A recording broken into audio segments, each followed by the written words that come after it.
ఆయుధం వాడడమే కాదు, తయారు చేయడం, పక్కోడికి అందించడం కూడా వచ్చు. డిఫెన్స్ రంగంలో ఇప్పుడు భారత్ దూకుడు చూస్తుంటే వినిపిస్తున్న మాట ఇది. వెపన్స్ కోసం ఒకప్పుడు దిగుమతి మీద ఆధారపడిన భారత్ ఇప్పుడు ఎగుమతి చేసే స్థాయికి ఎదిగింది.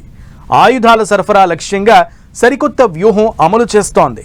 రష్యా కస్టమర్లను టార్గెట్ చేసుకుంటోంది. అసలు ఇండియా స్ట్రాటజీ ఏంటి? బిజినెస్ ఎలా చేస్తోంది?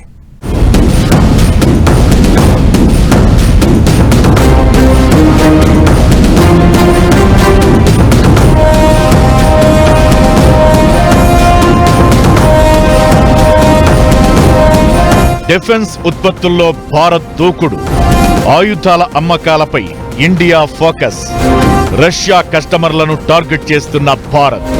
ఆ దేశాలు మన ఆయుధాలు కొంటాయా? స్ట్రాటజీ ఏంటి? వాళ్లే ఎందుకు టార్గెట్? ఆయుధాల కోసం ఎదురు చూసే పరిస్థితి ఒకప్పుడు, అదే ఆయుధం అందించే స్థితి ఇప్పుడు. భారత్ ఎలా ఎదిగింది, ఎదుగుతోందని చెప్పడానికి ఇదే బెస్ట్ ఎగ్జాంపుల్. ప్రపంచంలోనే ఒకప్పుడు అతిపెద్ద ఆయుధ దిగుమతిదారుగా ఉన్న భారత్ ఇప్పుడు స్వదేశీ రక్షణ ఉత్పత్తులను ప్రోత్సహిస్తూ ఆయుధ ఎగుమతుల్లో కీలకంగా అవతరిస్తోంది. బలం పెంచుకోవడమే కాదు, ఆయుధాల అమ్మకాలపై కూడా ఫోకస్ పెడుతోంది. Atmanirbhar Bharat, make in India కార్యక్రమాలతో రక్షణ సామర్థ్యాలను బలోపేతం చేసుకోవడమే కాదు, కొన్ని దేశాలకు బలంగా నిలుస్తోంది. ఆసియా, ఆఫ్రికా, లాటిన్ అమెరికా దేశాలకు భారీగా ఆయుధాలను ఎగుమతి చేస్తోంది. ఇప్పుడు రష్యా కస్టమర్లను టార్గెట్ చేస్తూ వెపన్స్ డీల్లో సరికొత్త స్ట్రాటజీని తెర మీదకు తీసుకొస్తోంది మోదీ సర్కార్. కొన్ని దశాబ్దాలుగా అనేక దేశాలకు రష్యా వెపన్ సప్లయర్ గా ఉంది. అయితే యుక్రెయిన్తో యుద్ధంతో పాటు వెస్టర్న్ కంట్రీస్ ఆంక్షలు, పెరిగిన యుద్ధ ఖర్చులతో రష్యా సప్లయింగ్ చైన్ ఎఫెక్ట్ అయింది. వేరే దేశాలకు పెద్దగా ఆయుధాలు సరఫరా చేయలేకపోతోంది. దీన్నే భారత్ అవకాశంగా చేసుకుంటోంది. రష్యా సంప్రదాయ కస్టమర్లైన వియత్నాం, ఇండోనేషియా, ఈజిప్ట్, అల్జీరియాతో పాటు మరికొన్ని దేశాలను టార్గెట్ చేసుకుంటోంది. ఈ దేశాలు గతంలో రష్యా నుంచి ట్యాంకులు, ఫైటర్ జెట్లు, క్షిపణులను కొనుగోలు చేశాయి.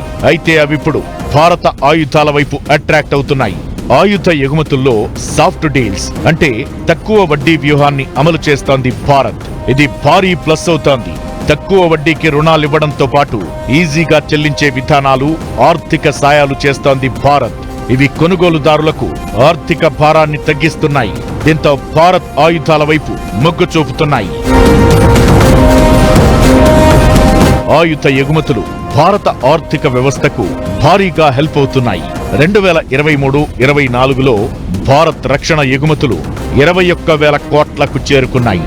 2030 నాటికి దీన్ని 50,000 కోట్లకు పెంచాలని మోదీ సర్కార్ లక్ష్యంగా పెట్టుకుంది.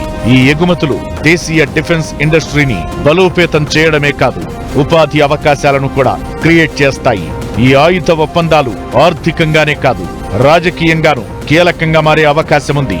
దీర్ఘకాలిక రక్షణ సహకారాన్ని, ద్వైపాక్షిక సంబంధాలను బలోపేతం చేసే అవకాశముంటుంది. ఫిలిప్పీన్స్ తో బ్రహ్మోస్ ఒప్పందం దక్షిణ చైనా సముద్రంలో భారత్ రాజకీయ ప్రభావాన్ని పెంచింది. ఇదే best example. BrahMos missiles, Tejas light combat aircraft, Dhanush artillery guns, డ్రోన్లు, యాంటీ డ్రోన్ సిస్టమ్స్, నౌకలు, ఫ్రిగేట్స్ ఎగుమతిని భారత్ స్పీడప్ చేసింది. ఆయుధాల ఎగుమతుల్లో చైనాతో పోటీ పడే స్థాయికి భారత్ చేరుకుంటోంది. చైనా ఉత్పత్తుల కంటే భారత ఆయుధాలకు అడ్వాన్స్డ్ సాంకేతికత ఉండడం హైలైట్. ఓవరాల్ గా మోదీ సర్కార్ ఆయుధ ఎగుమతి వ్యూహం రష్యా ఆయుధ మార్కెట్లో ఏర్పడిన శూన్యతను భర్తీ చేయడానికి వ్యూహాత్మక చర్యగా కనిపిస్తోంది.